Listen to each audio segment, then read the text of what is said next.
Very intense tunes bringing us in on this Wednesday morning. I'm picturing, is that a person on the triangle? Is that what instrument we were hearing earlier? Don't ever doubt the triangle guy. I'm not. No, I'm saying he's talented. 100%. People often disregard him. The percussion section. Or her.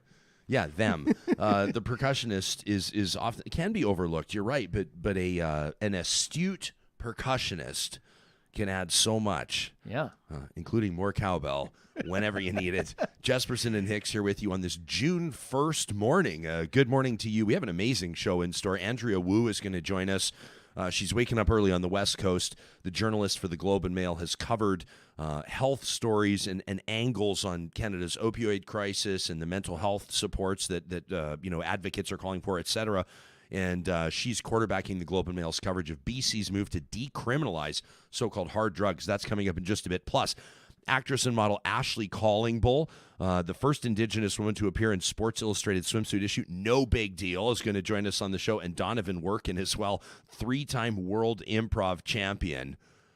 We're not messing around on this Wednesday, and I'm really excited about it. This show is presented by our friends at Bitcoin Well. You know, they've been with us ever episode 1 of Real Talk, way back in November of 2020. And Bitcoin's been all over the map since then. That's kind of part of it. It's part of a new thing, right? Everyone's trying to make sense of it. Everyone's trying to figure it out. Is it for them? Is it not for them? Is it for their business? Should they offer opportunities for their employees to receive some of their salary in Bitcoin? These are some of the trends that we're seeing in workplaces. But you don't know if it's a right fit for you, right? You'd love to talk to a real human about it, right? That's where I'm at anyway. That's why I go to Benny at Bitcoin Well. You can find them under the sponsors tab on our website, ryanjesperson.com. Real Talk starts right now. Here's Ryan Jesperson.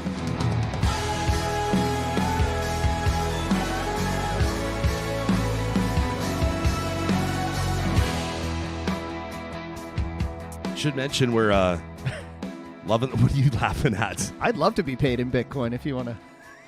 You know, there's a lot of businesses that are doing that, in fact. And have you seen that there's some pro athletes that are having it written into their contracts as well? They want to be paid in Bitcoin. And so it's one of these trends where some people would be like, hell no, I don't want that at all. And other people would be like, that's something that would draw them to that business. They want to be paid like that. Kubi Energy has an initiative along those lines as well. So it's an interesting story to keep an eye on. Yeah. And then even if you're not being paid in Bitcoin, you go, well, you can just get paid and then you can go buy Bitcoin. But we don't tell you to buy Bitcoin on the show. We only tell you if you have questions about it, who you should ask. I saw a quote today. It was kind of funny. This is a bit of a local comment, although I think that people across Canada are probably going to be paying attention to the NHL, the Stanley Cup Western Conference Final, the Colorado Avalanche, the Edmonton Oilers squaring off. Game 1 not going exactly how Oilers fans wanted it to. No. But I think it was our friends at Oilers Nation this morning that tweeted out a quote from FDR. Oil country, the only thing we have to fear is fear itself. So down 1 after one game in Denver. But the way I see it, if you come back from Colorado with a split, if you can lose one, then win one, and then bring it home for 2 games, you'd be all right. Well, look at the history here. I mean, game 1 in every series here, you know, Mike Smith hasn't performed well. We haven't performed well. I think we'll bounce back. Yeah. Yeah, so it's no big deal. You know, nobody thought NBD. NBD. Nobody thought you were going to sweep the Colorado Avalanche anyway. No. Right? And so everybody figured, well, folks I talked to anyway, that this series is going to go 6 or go 7 games. My thought is Oilers in 7. It's what I'd love to see. Okay. And but Colorado flexing their muscles last night. Well, the final score 8-6, I think, right? If I remember correctly. I stopped looking at 8-6. What did I tell you though? They are just fast. And McKinnon's he's good. He's so ice smart. He just knows. Yeah. But so's Connor. So is Leon. He is. You know? But I think like you get used to playing a team for, 6-7 games, and then this one comes out and you could tell the Oilers were just kind of like, oh, this isn't LA. Yeah. This isn't even Calgary. This is a level up. And you've got both goaltenders or goaltending tandems. We saw 4 goalies last night, right? Both teams had 2 goalies playing last night. Not all at the same time. Koskinen came in and looked all right. Sort of a steady presence after Smith, I think, let 6 in on 24 shots, something like that. Yeah, for a .750 save percentage, so a tough game 1, but we'll see. I love this. People are chiming in on what they'd like to be paid in, with regards to what their workplace could offer. And this is, there's some good ideas. Happy Cat says you could pay me in weed. Sure. I mean, I guess it depends on how much you're getting paid and how much weed you need. Hawes wouldn't mind being paid in tulips. Jillian could be paid in travel points, she says. We just moved our business bank, not our banking over, but we added a new business credit card into the mix, and a big sell on it was the travel points and the travel benefits. Nice. And the metal finish. Well, the fact the card's metal didn't hurt, but the guy was like, yeah, you can get all these travel points and redeem these travel things, and I was sitting there thinking that's great, but I've never been, and this is an indictment on me. This isn't a positive thing. I've never been the person to like collect the points, redeem the points. Not me either. I got sour on, I'll just say it, on air miles a while ago. I got so sour. You do everything to get the air miles. And then you like check, buy and all it's the like toilet paper, you pump the gas at the certain place. Well, then you have thousands of air miles, and then you go to redeem them, and then it was like, well, and then there's this fee, and there's this, that, and the other. And we rented a vehicle on vacation once using our air miles. Yeah. And it still cost me like $400 and something for the week. And I was like, why did we even use the air miles? What was the point? What's with the red tape? Come on. So now I just have a very polite, at the till, they'll say, do you have air miles? And I say, no, thank you. No, thank you. But I do. I do, but no, thank you. How are you liking the coffee this morning, by the way? It is delicious. We got the new coffee from, what is it, On the Edge? This is, so Yeg Coffee Club, and we're excited. They're the official coffee sponsor. They're the official coffee partner of Real Talk, Yeg Coffee Club. You can check them out at yegcoffeeclub.ca. The deal is on the 15th of every month, so it's coming up. You got 2 weeks to sign up right now for the next month. They ship out a locally roasted selection. It's a different roast every month. Yeah. And then some little goodies in there too. Sometimes you get the little like granola balls or like little artisan chocolates or cool stuff like chocolate covered coffee beans. There's been different ones every month. Mm-hmm. And you can do like 1 pound if you need a pound a month. Or you can do like we do 6 pounds a month for the workplace, or you could do 30 pounds a month depending on what you need. This month, On the Edge Coffee is the roaster, and the roast is the Red Rooster Breakfast Blend. And we are loving it. So shout out to Yeg Coffee Club at yegcoffeeclub.ca. I've become such a coffee. I was until the last 3 years, I didn't drink coffee. My wife's obsessed with it. Now she's like, we get coffee every month now? Yeah. She loved the last batch. What was that last month? Oh, you're putting me on the spot. I can't remember because there's a new roaster every single month. So it's really neat. You get to tour. The last one was out of the neighborhood of Garneau, I remember, and people can go back and check our social media for it. But I encourage you to check out yegcoffeeclub.ca. We ran out of beans for 2 or 3 days, and I tried to sneak in some of those Keurig pods. We knew right away. Well, you sniffed. I was actually really impressed. You sniffed it out right away. You were like, what's up with the coffee this morning? I'm like, I was like, what do you mean? I knew exactly what we meant. Andrea Woo, in just a second. If you're listening to us on the podcast, let me try to describe for you the photo that John's going to put up right now. This is the pure joy on the face of a young man who has been presented with a Dairy Queen Blizzard for ticking off. Can you see Wyatt he's in his gi here. This is his jiu-jitsu gi. It's like Christmas morning. Man, look at that smile on his face. So this is outside the Dairy Queen. This is our home Dairy Queen. If you have home ice or home field, our home Dairy Queen is the Dairy Queen in Westmount in Northwest Edmonton. And we have 3 things that we ask Wyatt Rudy to do every single time he shows up for jiu-jitsu or swimming or piano lessons or hockey or whatever. We say the 3 things you need to do is listen to coach, right? Like listen to teacher, try your hardest, and have fun. And if he ticked off all 3, he was going to get himself a Dairy Queen Blizzard. I said, did you try your hardest? Oh, yeah, Dad. I said, did you listen to your instructor? Uh-huh. And did you have fun? Dad. So there he is crushing the Oreo dirt pie Blizzard. I've told you about this one with the gummy worms in it. He's loving it. There's, if you can see on the floor of the car there in the carrying thing. What do you call that? The tray? The carrying tray for the Blizzards? Yeah. Mom's got the strawberry cheesecake one, and I was telling you that I went with the drumstick Blizzard with peanuts. These are all on the limited time, aside from the strawberry cheesecake, on the limited summer menu. So if you want to get access to them, you got to visit the Dairy Queens in Northwest Edmonton and Sherwood Park. Let's say today, Palisades, Nemeo, Newcastle, Westmount, and Baseline Road. And also, before we get to our leadoff interview this morning, also wanted to remind you, our friends at Sherwood and St. Albert Dodge, ready to welcome you to the dealerships this week, maybe into the weekend, or of course online. You can always browse their inventory. You can ask them questions about the lineup, the Jeep lineup, Ram 1500, including that TRX everybody's talking about. If you want to make sure that there's nothing you can't pull, Ram is your truck. You'll find a better selection in Alberta at St. Albert and Sherwood Dodge than you will anywhere else. They can combine and share their inventories. The dealerships work together. They've got a sales and service record they're really proud of. We recommend them. And again, you can link to them off the sponsors tab on our website. Well, British Columbia making national news yesterday and starting important conversations as it becomes the first province in Canada, or will become rather, to decriminalize possession of small amounts of so-called hard drugs like illicit fentanyl, heroin, cocaine, and methamphetamine.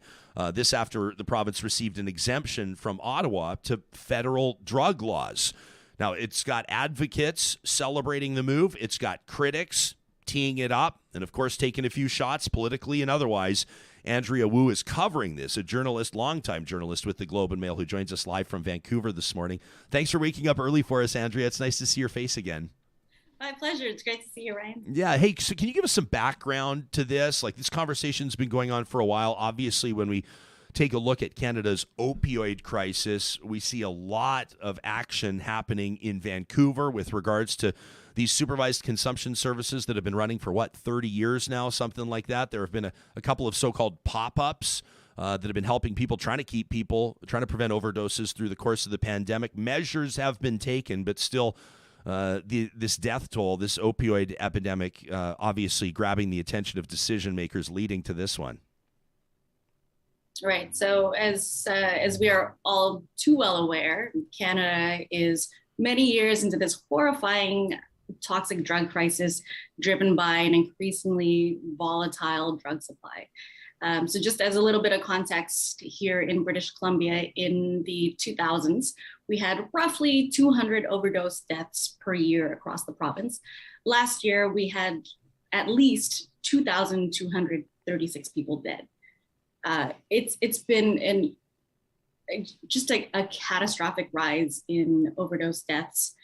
Heroin has almost entirely replaced illicit fentanyl on the streets, and as of several years ago, the fentanyl supply, the supply down on the street, is being cut with benzos. So when you walk through Vancouver, you will often see people slumped on the streets and unconscious for hours, and a lot of the times that's because of this benzo dope, that even if you do not overdose from the opioids, that you are still rendered unconscious from the benzodiazepines in the drug supply.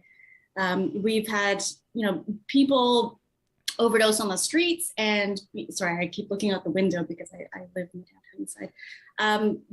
We've had people overdose on the streets and be brought to hospital and are hit with naloxone and sitting in waiting rooms for 5, 6, 7 hours as they're still unconscious because of the benzos. So it's in this context that people are increasing pressure on government to do more. This widespread distribution of naloxone that we did many years ago and are still doing, the ramping up of supervised consumption services, investments in addiction treatment and youth mental health. All of this is very important, and we absolutely need to be doing it, but we need to be doing a lot more. So sorry, go ahead. No. I thought you were about to say something. Well, I was, but I thought you were done, and I don't want to step on your toes. I want you to continue. Oh, I can ramble your whole show. You know what I was gonna ask you, Andrea, is just like anecdotally. You said to us earlier. You said, "Oh, sorry, I'm looking out the window," and then I think I heard you say you live on the downtown east side. Is that accurate? And if so, are you looking out and are you sort of seeing the scene right there that you're describing to us? I mean, I know that the downtown east side is an incredibly busy neighborhood. It's a very diverse neighborhood. It is kind of ground zero. I mean, not to suggest that the opioid epidemic isn't affecting Canadians from every socioeconomic status in every neighborhood and every jurisdiction, but there is certainly sort of a Grand Central Station type of a vibe to the downtown east side in Vancouver when we're talking about this. I don't think I will ever get used to the fact that it has become normal for people in the downtown east side to all have naloxone kits. And, like when I walk down the street, you look at people's fingers to see if they're turning blue. You look at their lips, like, you know, the signs.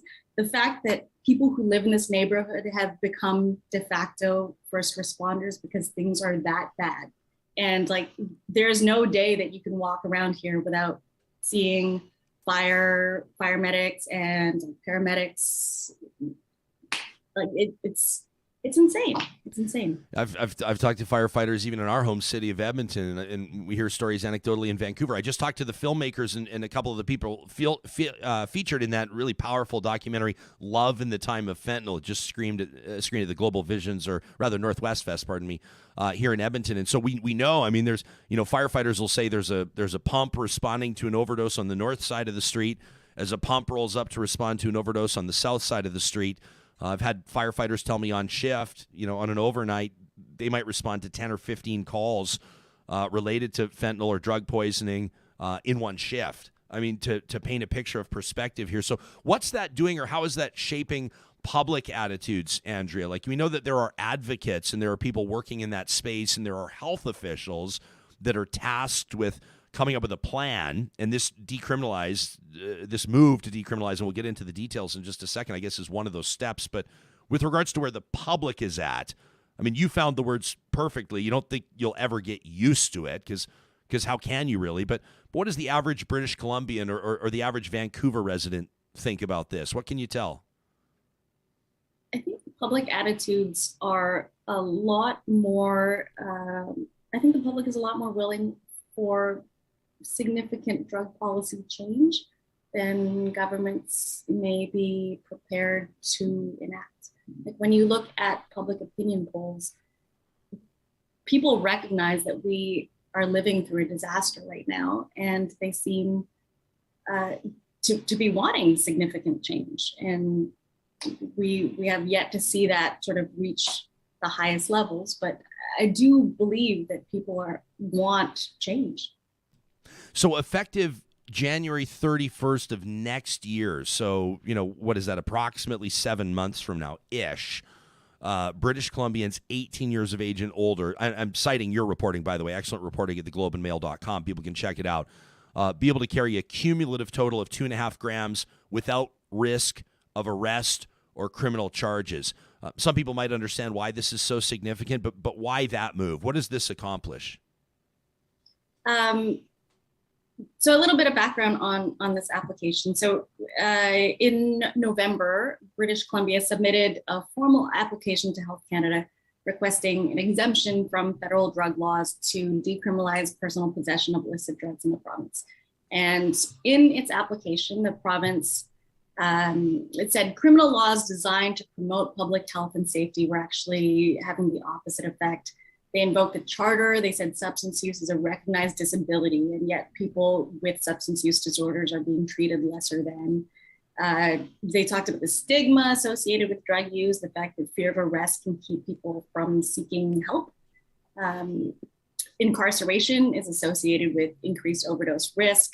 Indigenous and racialized communities are disproportionately affected. Criminal sanctions for personal drug use run counter to public health and government messaging about how addiction is a health issue. So they had this long list of reasons, and they sought this exemption. And this week, Health Canada granted BC the exception with some rules, some fine print. And as you mentioned, by the end of next January, adults in British Columbia will be able to possess up to a cumulative total of 2.5 grams of illicit drugs. So this is opioids, including illicit fentanyl, heroin, cocaine, methamphetamine, MDMA, without fear of arrest, charges, or police seizing the drugs. And as the ministers who announced this yesterday pointed out, that this is very different from legalization. It's still illegal to produce, traffic, or export these drugs. And they were pretty clear, weren't they, as well, Minister Carolyn Bennett, that they were uncomfortable with a threshold above 2.5 grams, too, right? It's not like people can't carry a pound of fentanyl around in their trunk. Yeah, and so the threshold is actually a sticking point for a lot of people. So when the province consulted with drug user groups here in British Columbia, the drug user groups said 4.5 grams per drug would make sense in the present day climate, because drug use patterns have changed a lot.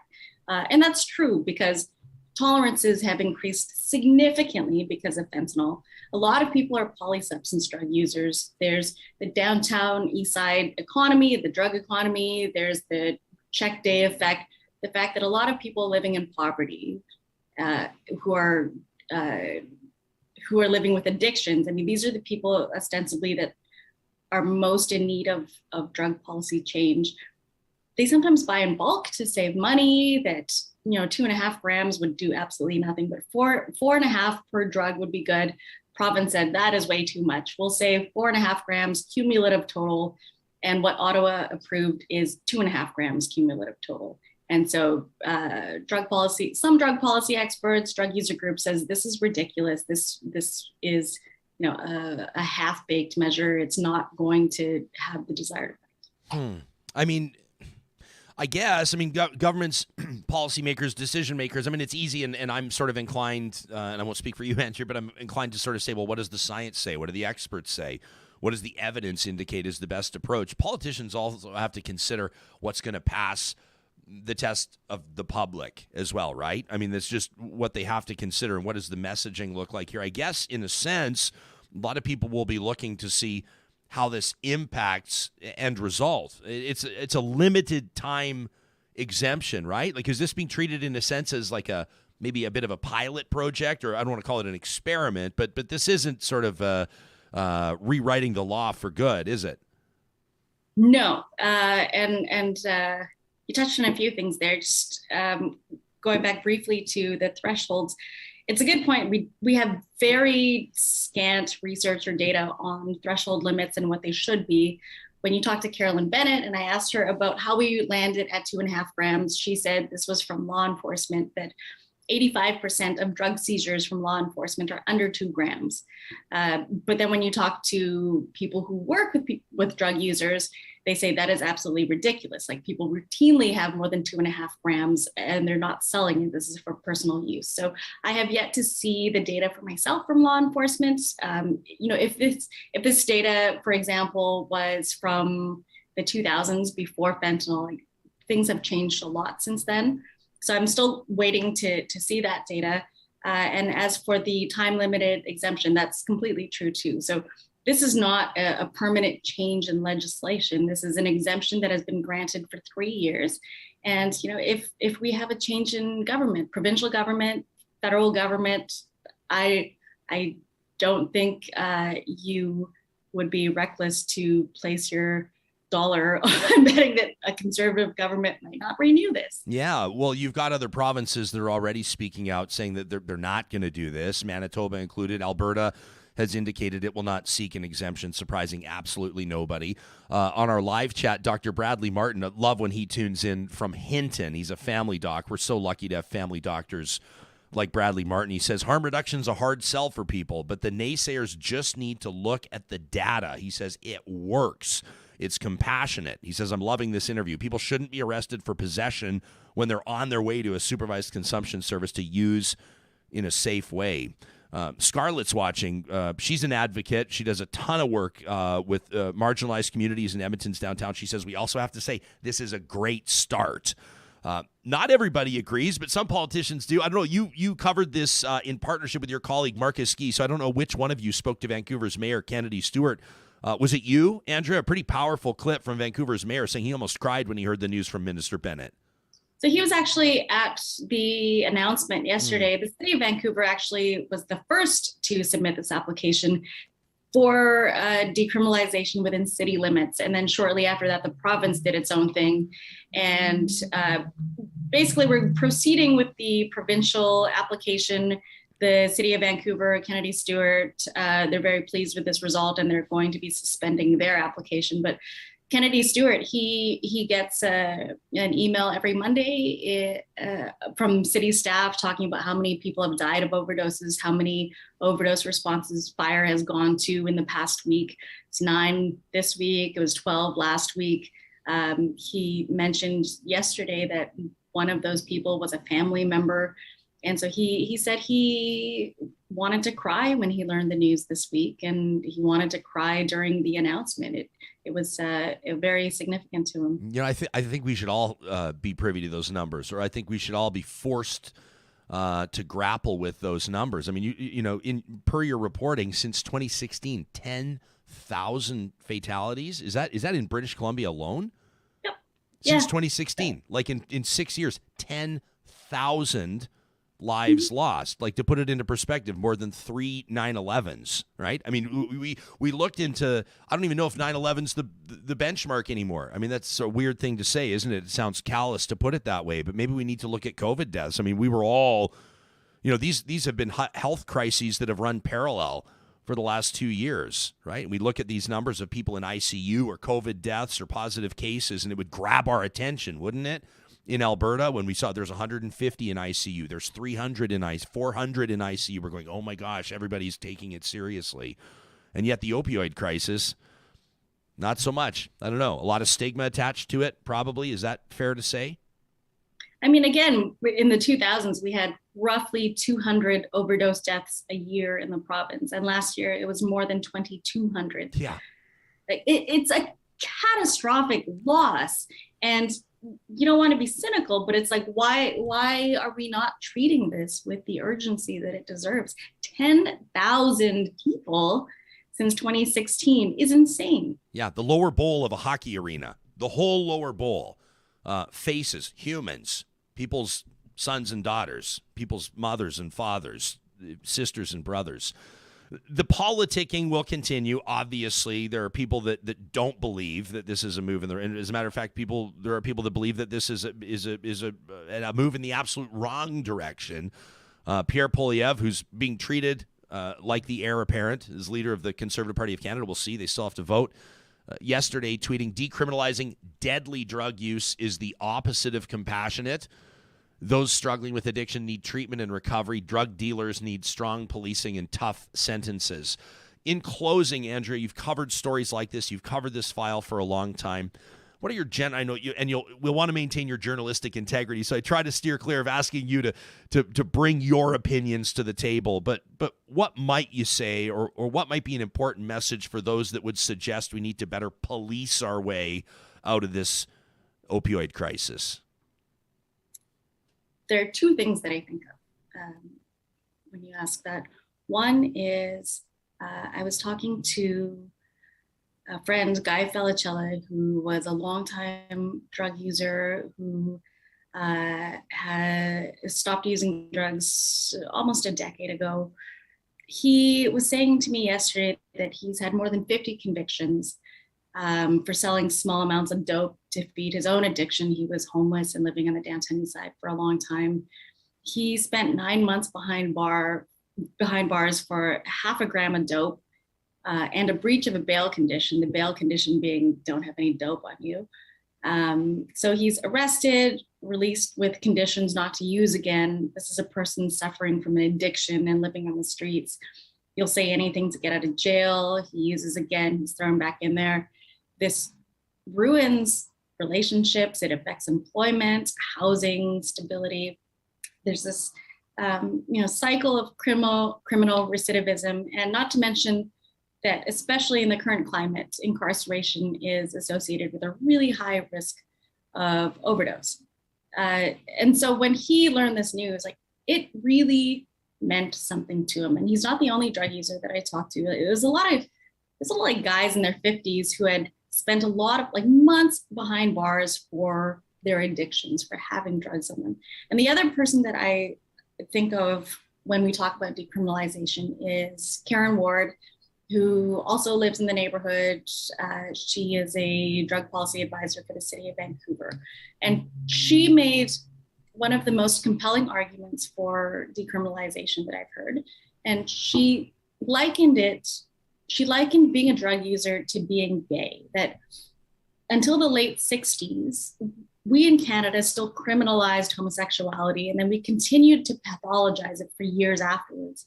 And so it is discrimination enshrined in law. When we have officials at every level saying that substance use, addiction, it's a health issue and we need to be compassionate, that is incompatible with criminalizing people who have addictions and have drugs on them and who use drugs. And so while I think there's a long way to go before we stanch these deaths from the toxic drug crisis, I think it's an important piece that we really need to be paying attention to. Andrea Woo is a journalist at Canada's national newspaper, the Globe and Mail, focusing on substance use, mental health, drug policy, and social justice. It's always an honor to have you joining us here, sharing your talents and your perspective, Andrea. Thanks for making time for us. Thank you. It was my pleasure, Ryan. Yeah, make sure you read Andrea's great work at theglobeandmail.com. Her piece with Marcus Key yesterday, BC to decriminalize possession of small amounts of so-called hard drugs like cocaine, fentanyl, and heroin. And you can follow Andrea on Twitter as well, at Andrea Woo. We push out from our official Twitter account every morning at Real Talk RJ, the guests of ours that do have Twitter handles, so you can connect with them and follow them. Rhea Lisa Schmidt-Tagan that joined us yesterday live from Damascus, live from Syria. It was amazing what happened after the fact. She said, and what a wild reality she's in. She says, you know, I'm happy to come on. She's a real talker, listens to the podcast. She said, I'd love to come on, talk to my fellow real talkers, do the interview, be as candid as I can. She says, but please don't name my organization. She says, we have reason to believe that they're surveilled and that people are paying attention to what they're saying. She goes, but if people want to get in touch with me, if they want to learn more about what we're doing or connect with me or learn about the agency or support the group, you know, Ryan, if you wouldn't mind, connect us through email. And that was happening yesterday. People are getting in touch with us to talk at ryanjesperson.com, including a group of people out of southern Alberta that are advocating for folks out of Afghanistan, for Afghani refugees in particular, that helped Canadian diplomats, Canadian servicemen and women over in Afghanistan. They're helping them, trying to get over here. And this person reached out to me yesterday and said, I think we might have some alignment and we might be able to work together. And I'm sitting there going, this is amazing, this show. I mean, obviously, this is the most serious stuff, people's lives hanging in the balance, and the ability to connect people together in community is not something we take lightly. Absolutely amazing. Coming up in just a couple of minutes, actress and international supermodel Ashley Callingbull is going to join us. Donovan Workun, after that, 3-time world improv champion. What an edition of Real Talk. It doesn't happen without our sponsors, including our friends at Athabasca University. That's Canada's online university. I was telling you about Jennifer, a great friend of the show. She's working toward her bachelor's degree in psychology. She wants to be a mental health counselor. She's looking out for her own mental health as well, though. She's got this busy course load. She's working full-time. She told me this firsthand. She recognized she needed a break. She said, my studies are piling up. She goes, who am I obligated to complete this by date X on the calendar? Nobody. She says, I have to do what's right for me. So she took a 6-month sabbatical away from her studies. Didn't fall behind, because at Athabasca University, they offer the flexibility you, like Jennifer, can learn at your own pace on a schedule that suits your lifestyle.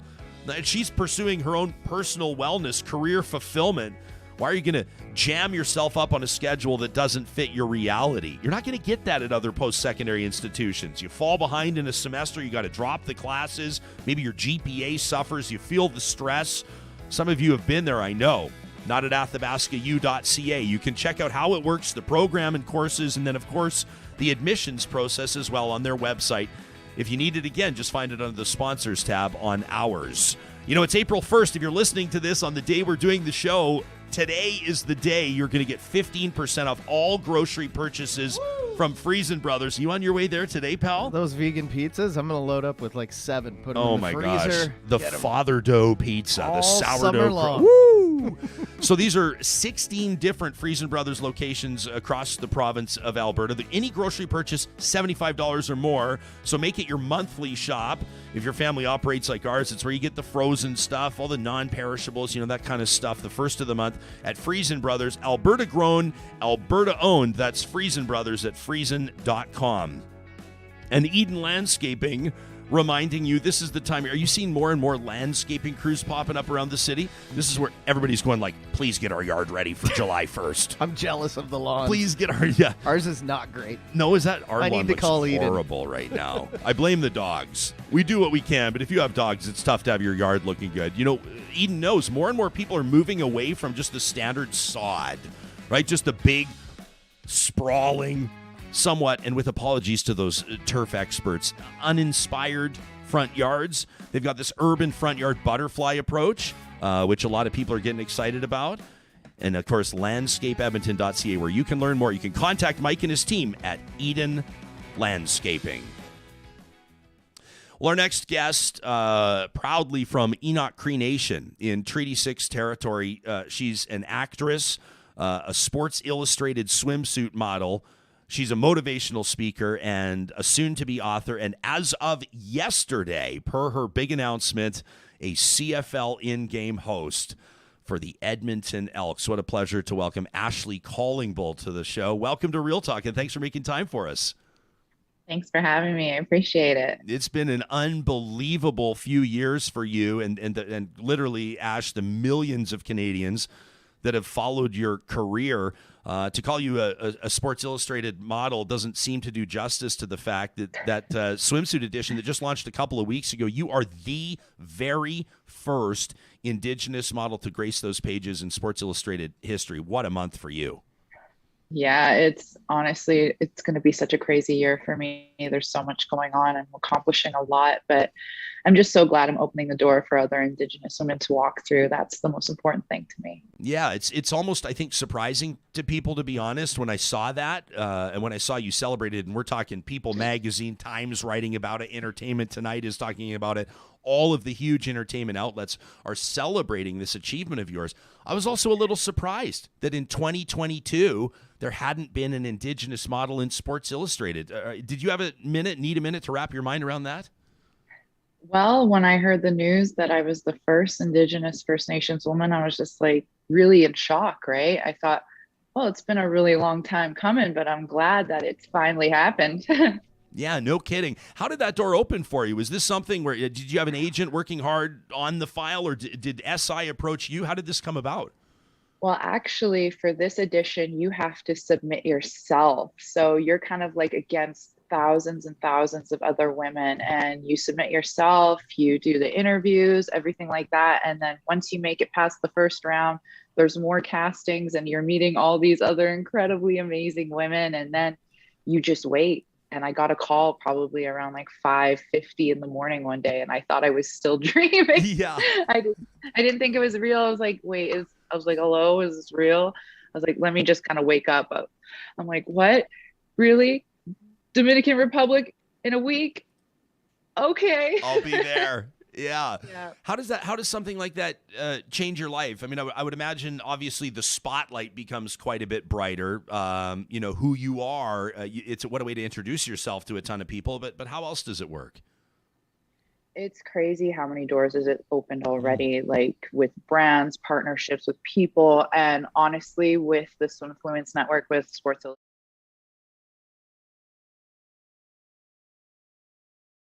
Of different like women that run their own brands, so it's honestly opened the door in so many different ways. But obviously it's launched me where people are like, oh, she's with Sports Illustrated now, and it's honestly such a rare thing to be chosen to be with Sports Illustrated, so it's just like a huge accomplishment itself. Is that something that you dreamed about as a little girl? I mean, being literally an international supermodel, was this always on your radar? When I was a little girl, I didn't even dare to dream big. I didn't think I would be doing anything that I'd be doing now. And it wasn't until after I lived like a really hard life, a hard upbringing of living in poverty and abuse. When I got my second chance at life, I realized that I didn't want to waste it. I wanted to push myself and, push myself to past my limits. I had to think that I'm limitless. I can accomplish anything I want to. I had to have this why not mentality. And once I accomplished one goal, I thought, well, what's next? What can I do next? So now I'm this girl that just pretty much does a lot of random things. When people living, I'm like, well, let me think of all the things that I do. And now I can say, hey, I'm a CFL game host. I'm like, never thought I would say that either. Yeah, congratulations. So this announcement just yesterday, you pushed this out on your Instagram, which means 1.2 million people saw it. No big deal.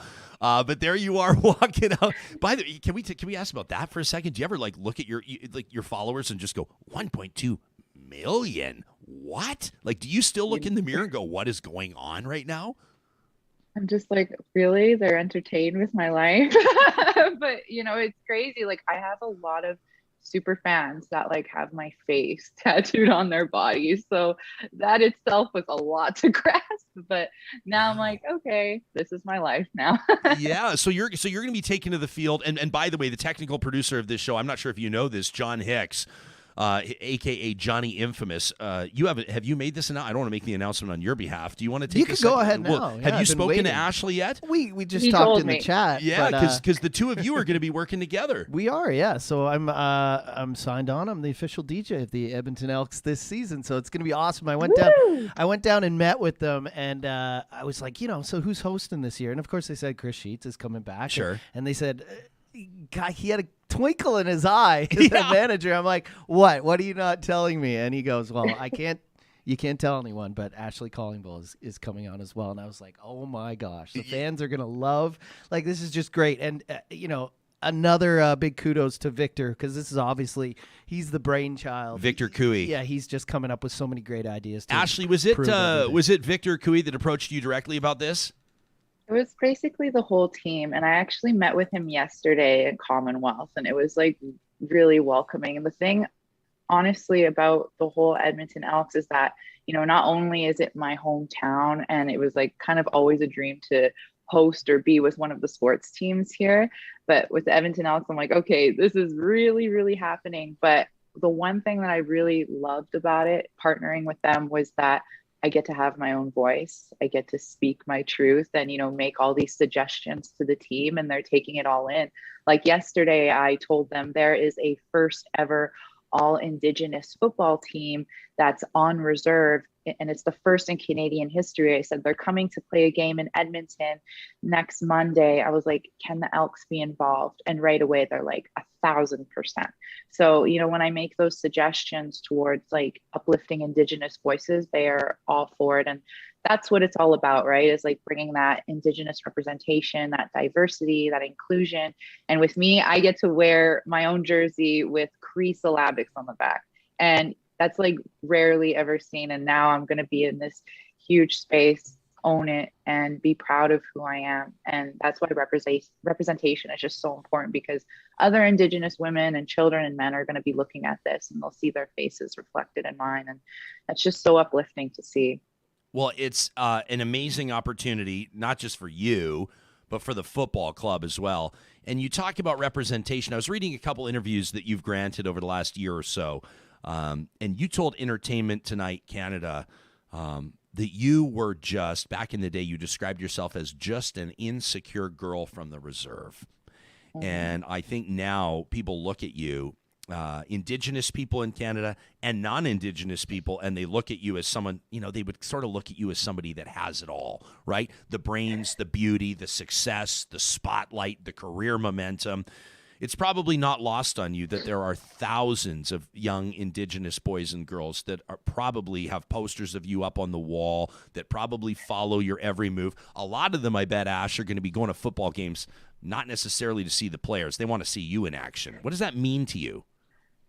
Means a lot. I get messages daily from Indigenous youth and like men and women about like the inspiration that I'm bringing into their lives. And, it is crazy how many responses I've got from Edmonton Elks fans, the fan base that has reached out, and then people who haven't been fans that are now fans because they want to come because I'm going to be there. So, at first I was just like, wow, I knew this was such a big deal, but it's even bigger than that. And I'm just so proud to be a part of this organization. And I can't wait to see what kind of season this is going to be. And I just know we're going to kick some, I don't know if I can swear. Oh, you can say whatever the fuck you want. Yeah, no problem. You can say we're going to kick some ass. Yeah. And you know what? I told you this in the email last night. I'm really excited too. Before the team even brought on Victor Cooey, I mean, even under previous administration, I'd said on the radio, I used to work for the rights holder, right? And so, conversation had to be kind of curated when it came to the discussion around the name change with that franchise and some of the controversy, including people living in Canada's North and Indigenous, First Nations, Inuit communities, et cetera. And I said, I'll tell you what, I felt like, and I'm not a huge football fan in the sense that, I love going to games. Trust me, I love the experience. I never played. I don't really totally understand the nuances of the game. But as a fan, I said, I'll tell you what, if this team commits to a rebrand, if this team commits to renaming this franchise and does it well, we'll be first in line to buy season tickets. And I said, I'm going to put my money where my mouth is. I mean, I think they did a marvelous job of rebranding, of retaining the history that so many people wanted to protect, the rich history of decades and, how many Grey Cups, like more than 14. a dozen, 14 Grey Cups, like unbelievable, Yeah. right? And Warren Moon and 5 in a row and all of these legends that have come out of this franchise. But at the same time, we are, in our family, I mean, our 6-year-old's so excited to be there in the stands. He can't believe it. The big challenge for this football club and for this league, for that matter, is to get that next generation of fans in the seats, right? And if you're going to do it, you want to do it right. You want to do it in a way that's really going to resonate with people. And I maybe use this cliche too often, but you do want to have your finger on the pulse of where things are going. And I think the franchise has made a few strong moves in the right direction. I joked to Johnny, with no offense to him, I said, I think you're the best signing the team's made in 10 years. No offense to the players, but I think it's going to mean a lot to the fan base to have you there. Sharon Morin's watching us. She's a big fan of yours on our live chat. She says, don't forget, Ashley was Mrs. Universe in 2015. That feels like, I mean, I remember that was kind of one of the big splashes for you, wasn't it? That must have gone a long way in getting your name out there. Oh yeah, and it was just because of how I use my platform as well. Like, I used my voice. I could have just easily celebrated and went home and been with my family, but for me it was about like, what can I use with this momentum, with this platform? I'm like, my voice can really resonate with so many people. And then at the time, I just brought up a lot of Indigenous issues that we were dealing with in Canada. And for me, even if it took me to call out certain government officials, I'm like, I'm going to do it because, I'm just trying to fight for what's right and fight for our people and fight for our land and fight for our rights. And if I have to use my voice to do it and my platform, then let's go. Would you ever consider a career in politics, or can you see yourself taking it in a completely different direction? A lot of people ask me that, and me, when I look at politics, I always think about voting the lesser of the evils, and I don't want people to see me as an evil person. But I feel like in pageants, it was basically politics in like, it's the same thing. Like, for me, I would always say politics is like pageants and suits. So I feel like I've been there already. Yeah, no kidding. You've got a book coming out, is that right? Yes, I signed my first book deal with HarperCollins Publishing, and that's like really big deal too as well. I'm like still celebrating that. It's going to be an autobiography on my life, but in like extreme detail, and it will be coming out in fall 2023. So I'll be an author next year, which is, I still got to wrap my head around everything else, and now I got to wrap my head around that. So it's just, wow, it's a really exciting time in my life. Well, I have no doubt you'll have your hubby or some loved one there to roll camera while you open that box. It's always the video people love to see, an author seeing their very first book in print, the very first hardcover that they'll mail to your front door. How special will that be? That'll be crazy. Yeah. My husband has literally been that person on the side the whole time, just like taking pictures, watching all my reactions to everything that's been happening, and just being like the biggest support I have. Yeah, unbelievable. Well, Ashley, I mean, we're just really thrilled for you. We're excited for the Elks franchise. That's exciting in the city of Edmonton, too. Everybody in Treaty 6, and I know with Enoch Cree Nation as well. We spoke to Chief Billy Morin just a few days ago on the show. It was great to connect with him, and I know there's a lot of really great things happening with the First Nation. In closing, can I just ask you to dig deep for a sec? You talked about your own personal history, and you talked about the challenges and the abuse and what you had to overcome. And I'm certain that at least one person is going to listen to this interview on the podcast, or they're going to see it on YouTube, and you're going to be describing their circumstance currently. What would be your message to them? What would be something you would say to them to encourage them? Yeah, when I was living in that hard time, when I was living through abuse and poverty, I didn't love myself. I had no self-confidence, and I believed that this is where I was going to be stuck forever. When I eventually got out, I had to learn to reconnect with who I am. I had to learn to let go of the past, let go of things that I can't control, because it's not my future anymore. And I had to realize that I had to learn to love myself and appreciate myself for the way that I am. And my culture, honestly, it saved my life. It pushed me through. Having that connection with my culture, it connected me closer with my spirit, and it helped me stay on the red road. And now I'm thriving because I, really relied on my identity. And because of my culture, I'm this strong, empowered woman. And, culture can really connect you with who you are, but you have to learn to let go of what you can't control and always love and appreciate yourself for the way you were created, because you were created that way for a reason. Beautifully said.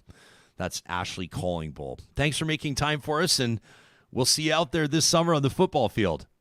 Yes, let's go out. There you go. Thanks, Ash. Have a great rest of your week. That's Ashley Callingbull. You can follow her along with more than 1 million other people. Amazing. Fantastic. First of all, on Instagram, and then Ash Callingbull on Twitter too. Politics are pageants. I need a shirt that says that. Yeah, and people on the live chat are like, "Yep."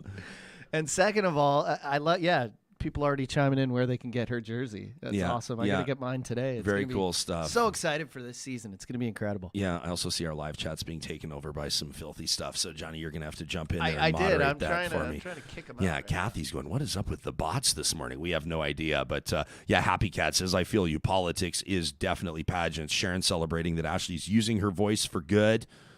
Tony says, is this true? I don't want to focus on this. This is not where the focus should be, but it's real talk. Let's get into it for 2 seconds. Tony says there's still so many whiners about the name change. What? Really? She says, get over it already. Stop saying it's the woke crowd pushing their agenda. That's ridiculous. I thought it was terrific rebrand. It's a fantastic rebrand. Amazing. It's like that to me, and I know some of the people involved with it, was a masterful transition.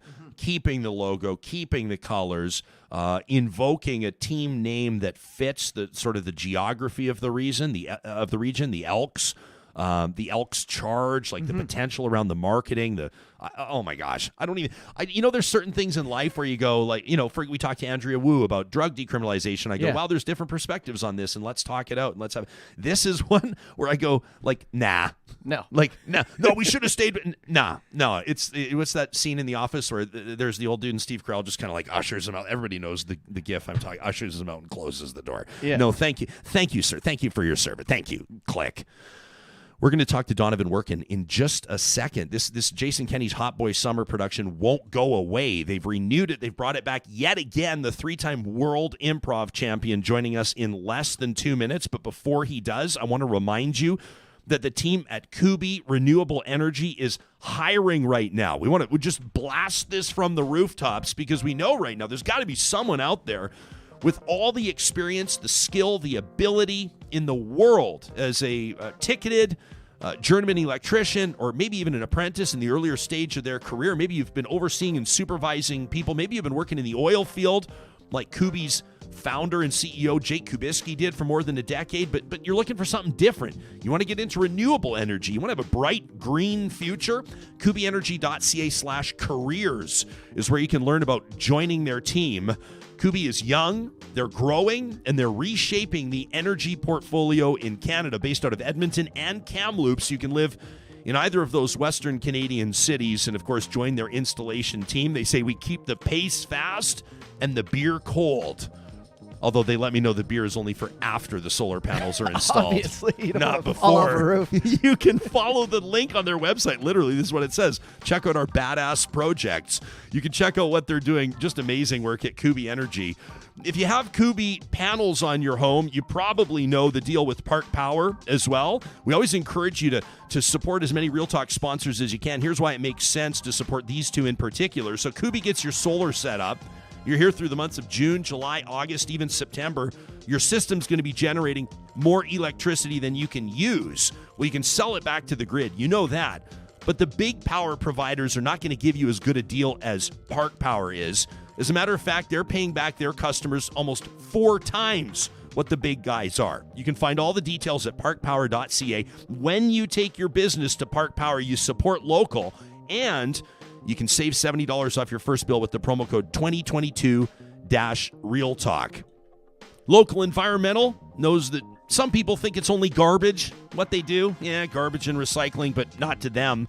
They believe that communities deserve better service, better prices, and more support for local causes. Are you seeing this common thread with these organizations we're really proud to partner with? At localenvironmental.ca, you can request a quote today, whether it's a business, big or small, a residential scenario you're describing, or maybe even a music festival where you need portable toilets and fencing. They do it all at localenvironmental.ca.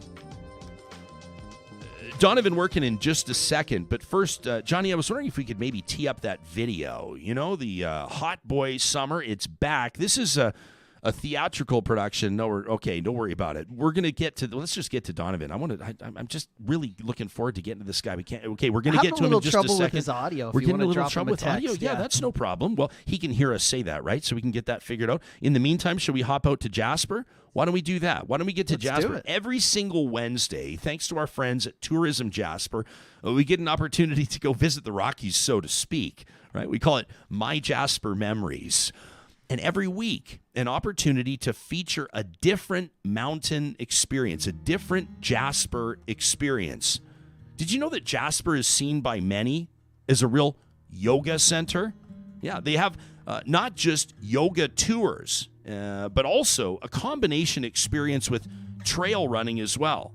Instead of regular hiking, why not try a new guided tour from Canadian Skyline Adventures? We're talking about unique tour offerings in the park. We know you've heard of the classics that are still very well worth your time. But Canadian Skyline Adventures knows that visitors to Jasper are looking for new and different experiences. Now, you don't have to be some sort of a super athlete to join either of these tours, trail running or yoga. They've got different lengths of runs. And for these yoga hikes, they can modify routines, just like in any yoga class, okay? So you can enjoy small groups led by long-time locals. Now, the nice thing about the guided running tours is it's something that you can do with no driving, making it more of an environmentally friendly sightseeing option in the national park. Running on trails, of course, not just keeps the body engaged, but the mind as well. Little things. Hikers know this. You got to avoid rocks. You got to avoid tree roots. It keeps you sharp, right? On your guided running tours, you'll be coached as well, as much as you'd like, to keep correct form. They don't want anybody getting hurt out there. And then these yoga hikes. I love what they're doing with these. Sarah is their trained guide and yoga teacher, and she's leading experiences that endeavor to leave you mindful and focused. So there are multiple different length options for the hike that's involved, and then an hour-long yoga practice once you arrive after your journey. The guides saying the body awareness, the calmness found in yoga practice can be used to balance out the more strenuous nature of hiking while bringing more awareness. I love that word, awareness, of what we need to focus on in our bodies and in our everyday lives. You can learn more about these guided tours by checking out the website jasper.travel/realtalk. That's jasper.travel/realtalk.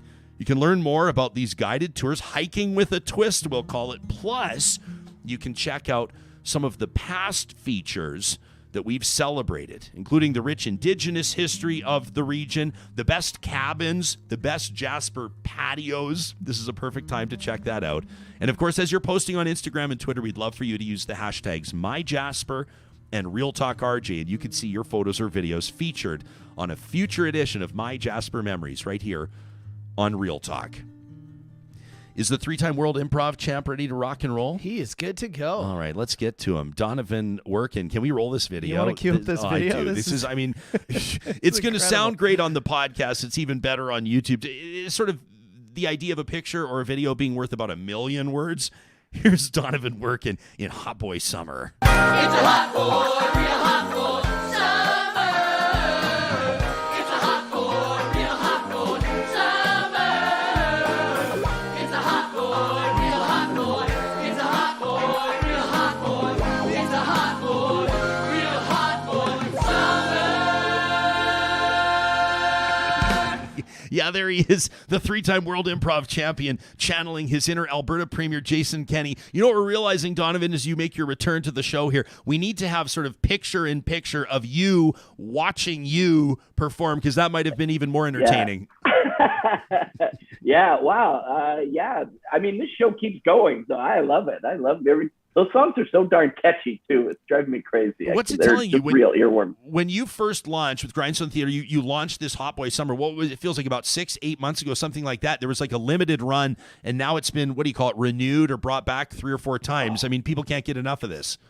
Yeah, I mean, our first run was supposed to be 10 shows in October, and I think we've done over 70 performances now. People just keep buying tickets. And so we keep doing the show. So many people are just saying, oh, it's so cathartic. Oh, finally we can laugh. Oh, it's so great to be out. And I think the longevity of the show, honestly, is thanks to the actual premier who just gaffe after weird mistake. I think one show they clocked me at an extra 8 minutes of jokes. That every show I'm like, oh, hey, did you see what the premier did today? You wait and watch. And I figure out somewhere during the show where I can add a joke. And the big one is the gas nozzle. That one is that's an awesome one. When the premier was having a bit of trouble pumping gas into his Dodge Ram. Yeah, he had trouble pulling out. Yeah, it was good. Yeah, well, I just, what can I say about that? You must have been actually terrified. You must have been quaking in your boots when you heard that the premier was going to resign because, what are you going to do with your show then? I mean, good news for you, I guess. The resignation is not maybe what it was all cracked up to be out of the gates. Yeah. I mean, we had a conversation as soon as that happened, and we were like, oh, boy, what does this really mean? Are we over? And then we're like, well, we only got like 10 more shows or something. And so people will still come and love it, and we'll celebrate what was. But in classic, I guess, Jason Kenney fashion, there's smoke and mirrors. He said one thing, and now something else is happening. So who knows? Okay, so I'm checking out grindstonetheatre.ca, and I see that they are marketing this, Donovan, as the final wave. I don't know if that's a COVID jab or not, but the final wave of Jason Kenney. I feel weird laughing about it, but we laugh so we won't cry, right? That's the role. Well, you don't know how many people have told me that after the show. I've gotten so many messages, and people that work at the Ledge have come up to me and given me little tidbits, and everybody's like, we have to laugh because we're sad. Yeah, well, what do you know about your audience makeup? Because I know personally of friends that have seen it. We have little group chats and people talk about going to see the show. I've got right-wing conservatives that have seen it. I've got left-leaning liberals and NDP supporters and the politically agnostic. I mean, do you get the same sense? Yeah. I mean, has this been a play for everybody? Yeah, totally. It's a play for everybody. I mean, one of the hilarious things is we were in Grand Prairie, and it's pretty conservative up there. And I had people coming up to me after the show, and they're like, we didn't know it was going to be like that. That was very funny. We loved it. And we love Jason Kenney up here. So it's got a little bit, but they hate Trudeau, and Trudeau takes it pretty hard in the show. So, I mean, there are certain jokes that we make that as soon as I make those jokes, depending on the amount of laughter we get, I know exactly who's in the audience. For instance, one of the interesting things is we talk about stuffing the ballot box to cheat the election. Allegedly. Allegedly. Yeah. Of course. No, in the show. And in Calgary, that got a way huger laugh than it does anywhere else because obviously, that's where things were parachuted in, as it were. And then I can tell the teachers are in the crowd because there's a certain couple of jokes that teachers really love. And so, we get a real good sense of who's in the audience. So. It's pretty remarkable. And then they come and tell me after the show. They're like, "Can we meet you? We want to tell you about our story." And well, you must be getting more hot tips than we do. People want to see, right? I mean, have you ever been handed a hot potato where you went, "I don't even know if I can do this one. I don't know if I can." Yeah. After the show, I've gotten little tidbits. Well, first of all, I don't know if I should say this, but apparently the premier's had some meetings about me and has instructed the staff of the Ledge not to see the show. Allegedly, really? That's what I heard. Yeah. From one of the staff of the Ledge, like, he told us we can't come see the show, so we came the next day. Yeah, he's going to start combing through library books next, have a book burning in front of the legislature. Let your staff know what music they can listen to and what music they can't. This sounds like a totally normal reality. Yeah, that seems about right. Totally normal. It seems about right. Yeah. It seems typical. Seems like a totally normal leader down there, yeah. and then I've had a few people tell me some rumors and stuff that I'm just like, oh boy, I'm going to just back away slowly from that. So, oh my gosh! So hey, but it's wild to hear you say that some shows, and I mean, I wouldn't put it past you. Obviously, your people know what they're getting when you're on stage with Improv. There's not many like you, Donovan, but 8 extra minutes. I mean, that's a lot of ad-libbing. Is every edition of the show or every iteration of the show quite a bit different than? I mean, if people saw it in November or December, is the show in June going to be dramatically different? It's a completely different show. Yeah, it's crazy. Well, I want to make the cast laugh too, right? Because we're enjoying the show so much, and we've done it so many times.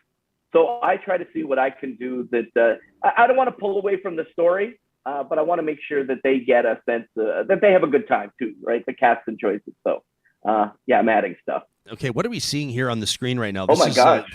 Tell us, because you've got a whole bunch of stuff going on right now, not just this my production. God. Yeah.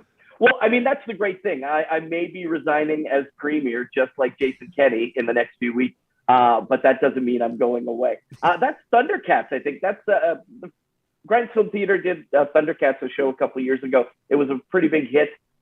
Such a big enough hit, they're bringing it back. And I was supposed to be in the original cast, but something happened. I got busy and I couldn't do it. So they asked me to be a part of this again. So I'm in another musical. I don't know how that happened. I haven't seen you in all the times I've seen you at different productions and some private events as well, and you've always held court. I've not yet seen you in a spandex bodysuit. So this is going to be sort of an exciting opportunity. It's coming. It's coming. Yeah. It'll be like the Michelin Man meets, I don't want to say, but. I asked you before we were, going to connect here, and you and I were chatting yesterday, and I said, give me a sense of, I want to pump your tires and let people know where they can see you at work. And you sent me this list of what you're doing crazy. And what you have. Your summer is wild. Your summer's out of control. You're going to be doing the Hot Boy Summer from June 8th to 12th. It's back, and people can check that out if they want to get their tickets. Let me shamelessly plug this for you for a second. Sure, awesome. That's great. We love it. At grindstonetheatre.ca, the musical, the final wave of it, June 8th through 12th. For now. But then you're going to be doing Grindstone Comedy Fest. You're performing at Calgary's Folk Fest, which is always so much fun at Princess Island Park, right? You're doing Bacon Fest. If there's a fest, I'm somehow attached. If there's a fest or bacon, let alone a bacon fest. Oh, yeah, of course. And then you're going to be at K-Days. And then how cool is this? In the middle of August, one of the more high-profile recently departed alums of Saturday Night Live, you're going to be opening for Pete Davidson and Amy Schumer later this summer. How do you get ready for that? Yeah. Oh, man, it's going to be awesome. We're doing the Great Outdoor Comedy Fest. Again, another fest. Last year, I was lucky enough and invited to do the 2 nights that it was here in Edmonton. This year, they're adding a 3rd night, and they asked us back. So Atomic Improv is doing all 3 nights. So we are super pumped and stoked. One of the funny things I do during that show, in our improv show, is I will give 5,000 people my cell phone number, and then they text me dialogue to say on stage.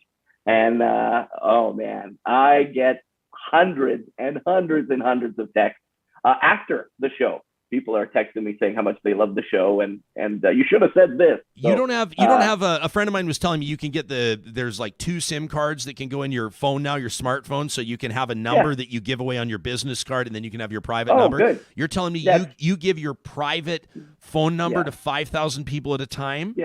Yeah, that's right. Hey, I'm a player. That's the player's got to play. I guess players got to play. Has anyone ever? 52% of them are. 51.4% are yeah. Has anyone ever abused the privilege? Have you ever I had to, my business card, and I have sort of like an American Psycho type approach to my business cards. Right. Like I have the thickest business card you'll ever see in your life. They're hand pressed. I mean, they're really special. But I'm not sure if I made a mistake or not putting my personal phone number on there. So when I give someone my card, it's like there's access to, you could call me ostensibly at 3 a.m. And there was a guy that came up to me the other day. I was hosting an Oilers game. He had a few for sure, but he made a very compelling argument why he needed my email address. And he said, just give me your card. Just give me your card. And I'm looking him right in the eyes as I'm handing my card. I just burn holes in his eyeballs. And I said, do not call me. I said, I'm not being an asshole, but do not call me. He goes, I promise I won't call you. Sure enough, about 3 hours later, text message. Technically not a call, but I was like, buddy. No. We agreed to be talking on email. We agreed it was email, not text. So, my business cards are awesome. They're very thick too, but it's a picture of me with holes in it, so it's me as a finger puppet. So you can do some improv with my business card. Amazing. How do you become? I was asking. We were talking to Ashley Callingbull before you, and sort of asking her, like, how did you get to where you got, and when did you know? Like, when did the spotlight start to really shine brightly, and that sort of a thing? 3-time world improv champ. there's a lot of people that think they're really funny that maybe Yeah. aren't, and then there's Yeah. those people at the very top of the pile like you. What was like Well, that? I What would was say that? I'm top of the pile, but What was yeah. that? What was that point? When did you know that? What was the secret to your success, so to speak? Hanging out with my family. Yeah. And I realized, I was like, oh my God, these people are hilarious. These are the funniest people I've ever met in my life. And then I was like, oh, maybe there's something there. So, and then it just kind of took off. I started doing shows, and I really connected with, with colleges and universities and, I come from a pretty blue collar family. And so that's kind of, that's who I resonate with. And I am super happy about that. And, I don't know. I did Just for Laughs a few times. I won their first international improv tournament that allowed me to perform on their main stage. And, I chose to live in Edmonton and just keep my career going. I'm kind of a head down and keep working kind of guy. Yeah. Yeah. You're always, and there's always, you pop up in the funniest places. Like, Yeah. I know this is a bit My of, this is a girlfriend says I'm the king of the weird gig. King of the weird gig. Well, it's like this is like it's a bit of a regional reference for our national audience, but folks in Alberta, like, I just think the odd time I'll be somewhere, waiting to pick up my car at the mechanic, or like I'm somewhere, and then there's you doing a Hughes car wash ad, just like spraying water and soap all over in slow motion. Right? I'm like, nobody does It's it awesome. quite like you, pal. Yeah, I've got like 2 Atco commercials running right now. So like you go to the movies and then boom, there I am on that. And so, and then weird things happen. Like I just bought a Burger Baron sign, and that made it the news all across Canada for whatever reason. Well, I I think decided it to go might see have- the Rolling Stones, and boom, now everybody wants to know about it. Right? Well, I think It's that weird. you're downplaying. For people that haven't heard you and I go back and forth before, number one, you didn't buy a Burger Baron sign. You bought a Burger Baron sign and installed it on your house. To bring joy. To bring joy to the street. So you didn't just buy a Burger Baron sign. It's still on the house? Yeah, no, I sold my house. Oh, you sold the house. But I have the sign, and I just bought a house. So Congratulations. It's going. Is it going it's up? Did going- you buy like a nice house in the quiet suburbs that's about to have a 50,000 watt Burger Baron sign on it, or? Yeah, I did. It's a historical house in a historical neighborhood that's getting an upgrade. Yeah, it is. What's more historical than Burger Baron in Alberta? Like, what? It's a part of our history. You think people get to pick and actually, I'm walking into a loaded. I said, you think people get to here we pick and go. choose history, and like, Yeah, people Well, are like, they can't actually, pick that and choose their neighbors, that people. kind of is how history has been taught over the last 100 Yeah, years. yeah, for and sure. you're Yeah, not just yeah. also, you go, oh, I like the Rolling Stones. Everybody wants to talk. Yeah. You've seen them like 50 times. Yeah, well, 30 times. 30, but, okay. whatever. Oh, just 30. Yeah, just 30. Yeah. Yeah, well, I mean, maybe that's part of it. And I think it's one of the things I teach when I teach improv. It's like, have a passion, right? People are helpers. They just don't know how to help you. And so you got to show them you have passion about something. And then they will find a way to help you with that. So I've been fortunate enough. That's what I think I just do naturally. If I find something I love, I go all in. Well, I couldn't be happier to see Hot Boy Summer enjoying the run that it has. I don't think. I mean, did anybody involved know that it was going to do what it's done with regards to the reach it's had? And I mean, how many times has it been renewed, Donovan? 4? I think we're on our 5th wave, honestly. Yeah, and we're actually performing it 3 nights at K-Days. K-Days is building us a beautiful theater in one of the halls, a 1,500-seat theater. So we're going to do 3 shows there, apparently. So once you get in the gate. When I got the script, or when I got asked to do it, I was like, this is something I want to be a part of. But I didn't expect it to be like this big. It's fantastic. It's been a real honor, and I feel super lucky to be a part of it. Before we go, I'm checking out the link. People can listen to the album. They can view the playbill. They can they can reserve their tickets right now at grindstonetheatre.ca. I see there that you channeling your inner premier. It appears to be that you're grappling with a freedom protester in front of a big rig. How much of a rewrite or how much content changed? How much did the plot change with that Freedom Convoy? Oh boy. Well, I mean, we did one show that kind of spurred the Freedom Convoy joke, where 50 people in our audience were 10 minutes late because they got stuck behind the Freedom Convoy. Okay. And so, that instantly became part of the show. So we were going to cut the jokes after a while because, now that the Freedom Convoy settled down, but I was like, I don't think so. I think it's still a thing that people are really aware of. I Well, won't there's, say happy or upset. I'll say aware of. There's still protests on the weekends, and I'm not really sure what they're protesting Well, anymore. we got to get rid of that mask mandate, Yeah. Ryan. We got to get rid of that mask You know what I mandate. think it is, and I don't, and actually I think that I don't mean to always be sarcastic. I don't mean to always be a dick, but you know, I think that also some people just found their people. And agreed. And now it's like these are their people, and whether or not there's reason to gather, they just still want to gather. And to a certain degree, I guess it's kind of sad and maybe a little bit encouraging in a way. Too, I think it's awesome. If people support, and let them find their people. Let them find their hang people out together. Sure. Yeah. Just let's keep it positive. That's all I'm saying. Okay. Well, for the good of Alberta, this is a weird thing to say about your production. I'm hoping that you run out of material at some point. But for your own career, I'm thrilled that has not yet happened. How's that? Yeah. Well, fingers crossed. My career seems to be doing okay, even without Jason Kenney. Yes. And let's hope the rest of the province is too. Yeah, absolutely. That's Donovan Workun. You can get your tickets at grindstonetheatre.ca. And Donovan, where do you want us to send them as well? AtomicImprov.com is where you've got a lot of stuff going on. People can check out where they can find you too. Yeah, absolutely. There's a link up there that talks about all my shows and how you can get a hold of me if you want to hire me for your events or your backyard or your bar mitzvah. We're around and happy to help. So, good stuff, my man. Thanks. Well, it's always great to see your face. Congratulations on the fifth wave of Jason Kenney's Hot Boy Summer. Yes. Donovan Workun joining us. Thank you. Have a great afternoon. Yeah, you as well. You can follow him on Twitter and Instagram as well at Atomic Improv. Just another boring interview on Real Talk.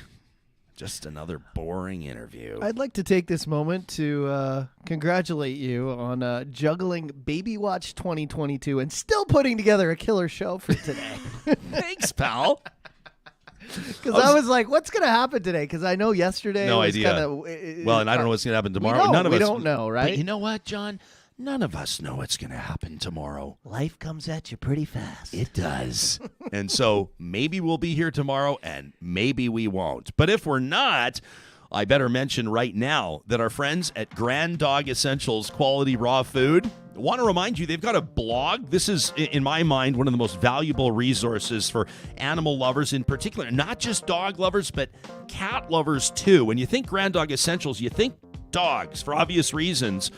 But they've also got options for your cats. A raw diet has so many health benefits. You can check out their blog at granddog.ca to learn a lot more about, why your dog may be refusing its food, how you're going to properly thaw and store raw dog food if you're just getting into it, probiotics, prebiotics, food allergies, even what your dog's poop is telling you. That's right. And if you go to the Shop Now link, you can see all their products, including for cats, which is a really neat opportunity for you to ensure that your beloved four-legged family member, or even three-legged, John. I mean, some of them, those tripod dogs and cats out there, the heroes every day that don't miss a beat. You can learn more about it and get set up for delivery right to your door, just like we get every single week in Calgary, Edmonton, and across central Alberta. Granddog.ca. The promo code REALTALK gets you 10% off your first-time order. Our friends at Infinity Healthcare, we were talking to you earlier about job opportunities, career opportunities. They're hiring so frequently, they just leave it up on their website at infinity-8.ca. If you're a healthcare aide, if you're an experienced, licensed practical nurse, calling all LPNs, customer care navigators, or Infinity Healthcare ambassadors, your new career could start today with Infinity Healthcare. And if you are a family that's looking for reliable, intuitive, empathetic care, home care for your loved one, you're going to want to look at what Infinity offers. You want to make sure grandpa's getting the food that's provided. You want to make sure grandma's taking her meds. You want to make sure mom or dad have someone to talk to for an hour a day or so. Is the cleaning getting done? Is the laundry where it needs to be? I mean, these are all tasks that healthcare aides can help ensure are completed with the compassion you'd expect for your loved ones. That's what Infinity does at an infinity-8.ca. And as we wrap up today, I just want to remind you again that it's coming up in 3 weeks. 3 weeks tomorrow is the Real Talk Golf Classic. This is our inaugural golf classic. You go to events at ryanjesperson.com, and then the Real Talk Golf Classic. And Johnny, as we wrap the show here, I just want to remind everybody this golf tournament is in support. Every single dollar we raise of the Real Talk Julie Rohr Scholarship, our way of honoring a dear friend of the show who passed just a short time ago. We're going to make sure that a post-secondary student that's lost a parent to cancer gets $5,000 a year, so the last thing they have to worry about is their tuition. That scholarship's going to be funded by this golf tournament, and so we hope to see you all out there. Thursday, June 23rd, 2 p.m. shotgun start at the Ranch Golf and Country Club. Johnny's DJing. I'm going to be there hitting tee shots and handing out cigars. We've got some great partners, food, beverage, a steak dinner to follow, and of course a whole lot of fun. If you know us well, you know that's the case. RyanJesperson.com. Check out the events link. That's June 23rd. Hope to talk to you tomorrow.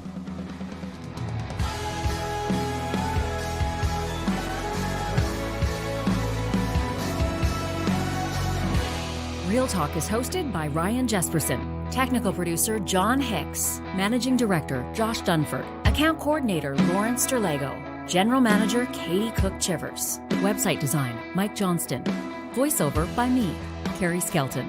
Real Talk's editorial board is Supriya Dwivedi, Ahmed Ali, Ann Castleman, Corey Hogan, Harmon Candola, Catherine O'Neill, and Chris Henderson.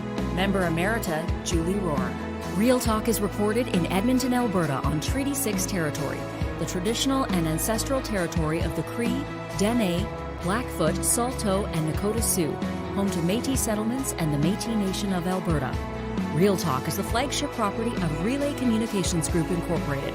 All rights reserved. For more, check out ryanjesperson.com.